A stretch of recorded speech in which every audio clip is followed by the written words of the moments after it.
Hi and welcome to another Now That's Weird with me, Ross Hemsworth. And this week we're going to delve into some areas that perhaps we haven't touched on before. We've got with us someone who's actually a priest and a member of the Magic Circle. That's going to be interesting. Mark Townsend is an ordained priest and a member of the Magic Circle. That's me. Now, Mark, I've got to start off by saying, on this subject of UFOs, the Roman Catholic Church have just announced in the last couple of weeks that it's OK to accept our ET brethren. Now, what's your church perspective, first off, on what Malcolm's just told us? A lot of people ask me, what does the church say about this? And one of my big problems with being a priest is that we can only speak for ourselves, so I can't speak on behalf of the church. I know a lot of people in the church are sceptical, and a lot are even more than that. And to be honest, I'm quite delighted by what I heard about the Roman Catholic Church, because it's almost an ecumenical sign of saying, you know, you're all welcome, whoever you are, which I think is lovely. But my own personal view, I guess, is that I was about 10 when I started getting the Unexplained magazine, Arthur C. Clarke books, all that sort of stuff. So I love anything supernatural, paranormal, and I want to believe. I think part of me is a natural skeptic because I'm a trained magician, and most magicians know that you can do certain things that look very paranormal, but they're tricks.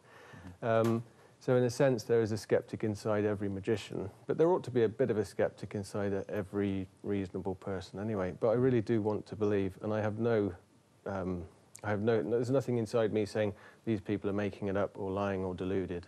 Well, I think there's too much evidence out there now. So many people have seen the same things that don't know each other, that have no access to original reports, and yet the reports are almost duplicated. So I think there's enough evidence there to say there's something in it. But as I always say, and I know you do as well, Malcolm, the paranormal is only that which we can't currently describe as normal, because it doesn't fit into that pretty little box that society likes to put it in. Now let's talk about the magic here, because it's a strange mix, isn't it? An ordained priest and a magician. How did that come about?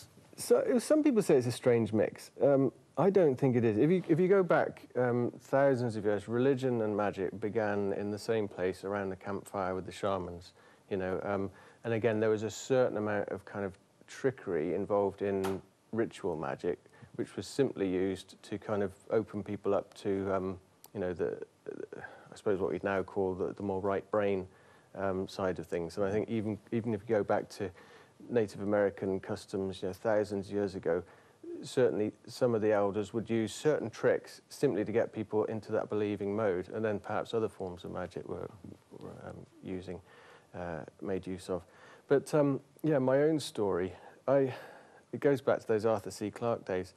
When I was buying my Unexplained magazines, I was also learning sleight of hand tricks, because to me anything that was a little bit mysterious was worth doing. And if I could, on the one hand, read about potential unexplained paranormal phenomena, on the other hand, sort of duplicate it and impress people, then, you know, to me there was no difference in the two things, really. They're both trying to make sense of things we don't understand. Now, when I became a Christian, which was I was about 18, I went, first of all, into quite a I suppose, powerful and dramatic and quite evangelical side of the church, which happens to a lot of people. And it was good for while I was there, and in its own sort of way, it was quite magical and slightly supernatural. But on the other hand, it was very closed and literalistic, and I certainly wouldn't have been able to talk about the things we're talking about today there. I would have been hounded out of the place, to be honest. So magic was put on the back burner. When I became an ordinand, which is someone who is training to be an Anglican priest, which is what happened to me eventually, I could then pick up the magic again, and first of all use it as simply a hobby, something that would, in my opinion, stop me from getting totally obsessed and overtaken by churchiness, which you don't want to happen to anyone, do you? So it was. But what happened as soon as I was ordained and actually out there in the community and doing things with schools and churches and what have you, magic became a very useful tool for illustrating some of the points that I found hard to explain with words. Because, you know, how can you explain something like, for example, resurrection? I don't know what it means now, to be honest. It means new life, I guess. But you can do it with a pack of cards or with a piece of rope or something that you can destroy and bring back together. And what I discovered was that what I was doing was probably similar, again, to what pagan traditions have been doing for years. You know, the myth of the kind of dying and rising God, the corn king, the crops that are burnt, blah, blah, blah. There's loads of cases where people use imagery to celebrate something that is a truth of nature, life, death, rebirth. what I was using magic for. Now, have you actually used magic in, say, a sermon on a Sunday morning? Yeah, absolutely. I've done them in weddings, all sorts of things. For example, a wedding, if you imagine bride and groom stood before you, and I wouldn't do this with their rings, but I used to have 2 rings made, and I'd join them together, by magic, and give them as a gift, and say, no, as these can't be separated, so we hope that you two, blah, blah, blah, blah. And it's a lovely little sacramental reminder of the occasion with a bit of magic, a bit of mystery. Absolutely. So that's a kind of trite use, really. Now, also, there's a pagan track to you as well, because you're a member of OBOD. Yeah. Explain what OBOD is and how you got involved in that. OBOD is the Order of Bards, Ovates and Druids, which I'm very new as a member. This all happened because a year ago I got invited by Philip Cargom, who's the chosen chief at the moment of OBOD.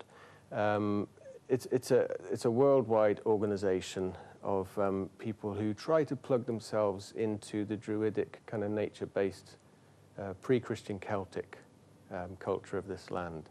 And they're very honest about the fact that we don't know much about that tradition, nothing with any certainty.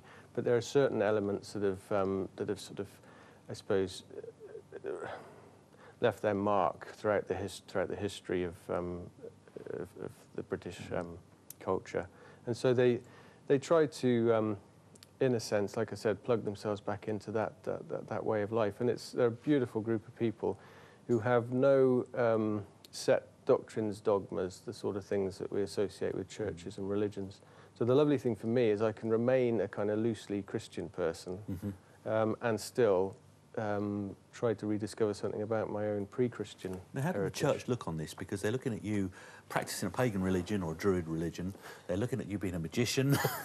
Okay, is there any time where they sort of said to you, hey, you can't continue to be a priest? This is probably the first time I've spoken publicly, to be honest, about the sort of OBOD stuff, because this has all happened in the last year.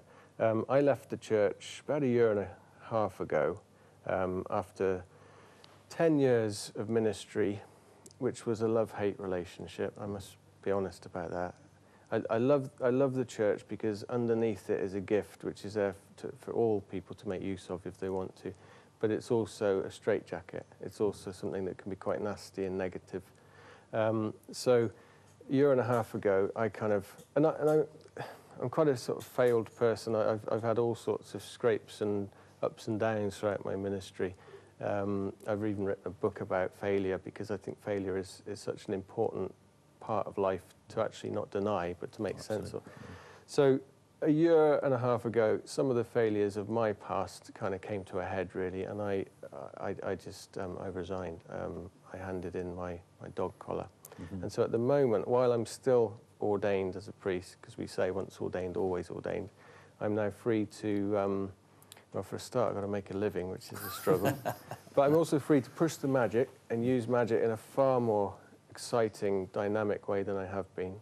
I'm free to write more books, and I'm free to explore things that I wouldn't normally be allowed to, I guess. People would find strange, and the Druid stuff is part of that. I think the church is changing now. The views are changing. I remember some years ago I did an interview on a local BBC station where I was researching the paranormal at the time.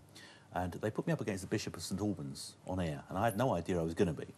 And he actually was questioning whether or not I should be actually dabbling in this occult practice. And I said, well, first off, can I ask you 2 straightforward questions? And he said, certainly. So question number 1 is, do you believe something leaves the body at the point of death? He said, yes, I do. I believe that to be a soul. I said, okay, question number 2, do you believe that soul rises from the body and goes to a different place? And he said, yes, I do. I said, then why are we arguing? Because we're doing the same thing. You have faith, I want proof. That's the only difference.